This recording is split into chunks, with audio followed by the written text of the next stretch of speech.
Terkait dengan pembenahan yang tengah dilakukan oleh pemerintah sejauh ini, tentunya di 2026 pemulihan kinerja BUMN ini semakin membaik. Nah, kalau pandangan dari Anda, peluangnya seperti apa? Apakah memang faktor pendanaan, kemudian tata kelola, ataupun mungkin proyek strategis nasional ini juga menjadi salah satu faktor untuk bisa memulihkan kinerja BUMN ini? Ya, ini BUMN karya atau seluruhnya? Keseluruhan. Oke.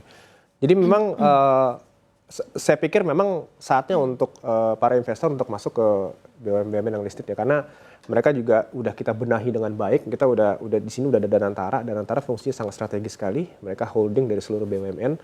Jadi mereka ada yang ngawasin hari ini gitu. Jadi saya rasa BUMN yang sudah listed di BEI ini sudah menjadi perusahaan yang patut kita investasi juga, karena mereka sudah berjalan dengan baik. Termasuk karya-karya ini nanti juga akan menjadi baik gitu, saya yakin. Di 2026 ya Pak ya nanti? 2020 dan seterusnya. Kemudian tadi terkait dengan apakah tata kelola, kemudian dari segi proyek strategis nasional pemerintah, ini juga akan menjadi faktor-faktor yang menjadi penopang utama Pak untuk pemulihan kinerja mereka? Betul. Pasti. Pemerintah itu kan sampai kapanpun, itu kan pasti akan memberikan proyek-proyek mereka kepada BUMN kan. Pasti kan. Itu kan prioritas utama mereka. Karena kan BUMN kan dimiliki oleh pemerintah juga gitu. Jadi itu akan terus akan bergulir gitu. Bahwa kemudian banyak sebagian orang bilang, oh ini pembangunan infrastruktur kita lagi melemah gitu.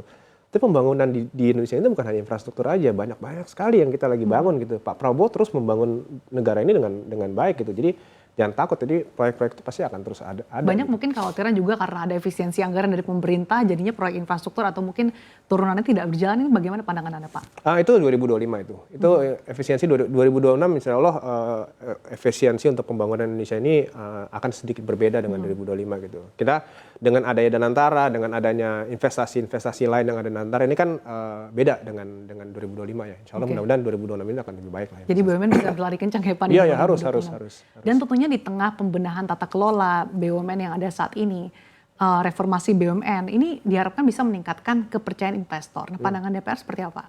Itu yang tadi saya bilang, investor harus melihat bahwa BUMN hari ini tuh ada Danantara di atasnya gitu. Ini sesuatu yang baik sekali gitu.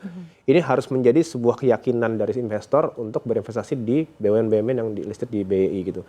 Karena Danantara ini sangat strategis sekali fungsinya. Mereka tuh ini kan holding seluruh BUMN kan, dan mereka memiliki dan mengolah seluruh dividen BUMN.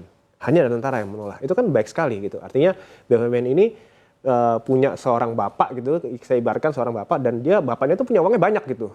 Kan dividen dulu yang distorkan ke kas negara, sekarang distorkan ke BPI Danantara kan.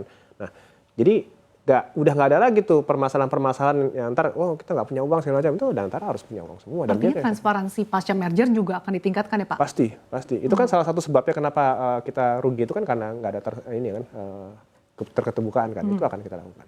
Dan bagaimana DPR memastikan bahwa setelah nanti proses merger berlangsung, agenda pembenahan BUMN sebenarnya tidak hanya BUMN karya Pak, ini tidak terjadi mungkin menimbulkan resiko baru, misalkan moral hazard, sampai mungkin pengulangan masalah tata kelola yang mungkin sudah menjadi budaya sejak dulu Pak. Ya, makanya tahap selanjutnya setelah kita karya ini adalah SDM kita harus perbaiki. Karena budaya itu kan rusak dari ini kan, dari SDM kan. Nah, sistem juga kita harus perbaiki. Jadi selain sistem kita perbaiki juga SDM-nya juga kita nggak perbaiki.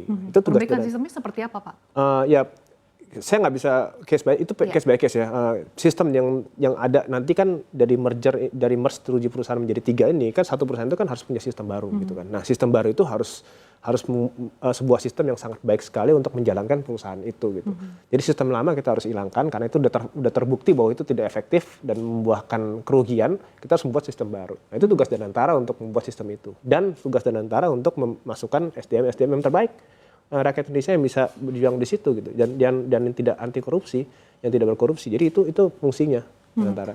Mungkin selain BUMN karya Pak, mungkin apakah BUMN lain juga akan dilakukan klasterisasi Pak yang menjadi prioritas di 2026 ini? Ya, sebenarnya corporate action Danantara yang lakukan itu bukan hanya merger aja. Gitu. Kita ada suntik dana, kayak Krakatau Steel, kita sudah Garuda, kita sudah, dan banyak hal-hal yang kita lakukan, yang bahkan ada beberapa yang mungkin akan kita tutup gitu. Nah, jadi itu tugasnya Danantara untuk menyeleksi atau menganalisis dari 1046 perusahaan ini menjadi 250 atau mungkin 300 yang kita lagi kecilkan itu, tanpa ada PHK. Jadi itu yang saya pesan saya dengan Pak Doni. Pak Doni, boleh ini di-merge, boleh ini dikecilkan dari 1.046 sampai 200, tapi jangan sampai ada PHK. Berarti nanti SDM-nya tetap akan masuk di BUMN telah di merger atau Iya. dilakukan corporate action itu, Pak? Iya, dan Pak Doni menjelaskan ke saya, ini sangat teknis sekali, bahwa cost-nya dia untuk karyawan itu jauh lebih kecil daripada potensi kerugiannya BUMN. Artinya kalau kerugiannya sebesar ini, cost-nya sebesar ini, kalau kerugiannya saya hilangkan, itu kan cost-nya nggak sangat ketutup gitu. Jadi dan dengan penjelasan itu saya pikir ini sangat make sense sekali gitu.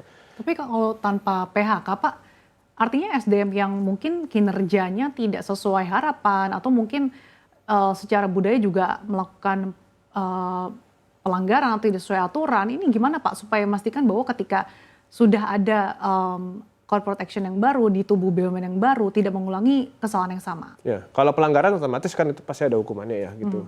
Cuma kan pengecilan ini kan banyak yang bisa kita alokasikan ke tempat lain dan seterusnya, itu kan banyak sekali kan. Ini 1046 ini kan banyak sekali gitu. Jadi kita dari 1046 kecil itu menjadi 250 besar.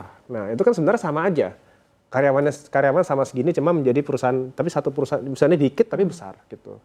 Akhirnya kita efektif, efisien, dan fokus untuk mengerjakan proyek-proyek Oke, Indonesia. itu targetnya 2026 semua atau akan beberapa jangka waktu ke depan, Pak? Seperti yang tadi saya jelaskan di awal, kita tidak memberikan target, tapi dalam waktu dekat ini akan dikecilkan menjadi 250 sampai 300 atau 300. Angka itu pun juga belum keluar, karena kita nggak bisa target pokoknya harus 200, nggak bisa kayak gitu, karena kan kita harus lihat juga ya, seperti BUMN karya ini kan, itu memutuskan dari 7 ke 3 aja tuh juga bukan hal yang gampang gitu. Kita harus analisisnya banyak gitu. Ada beberapa pertimbangan ya, Pak ya? Ya, yang pasti Pak Prabowo sudah menginstruksikan, sudah memerintahkan ke Dirgantara untuk mengecilkan dari 1046 ini menjadi sekitar 200 atau 250 atau 300.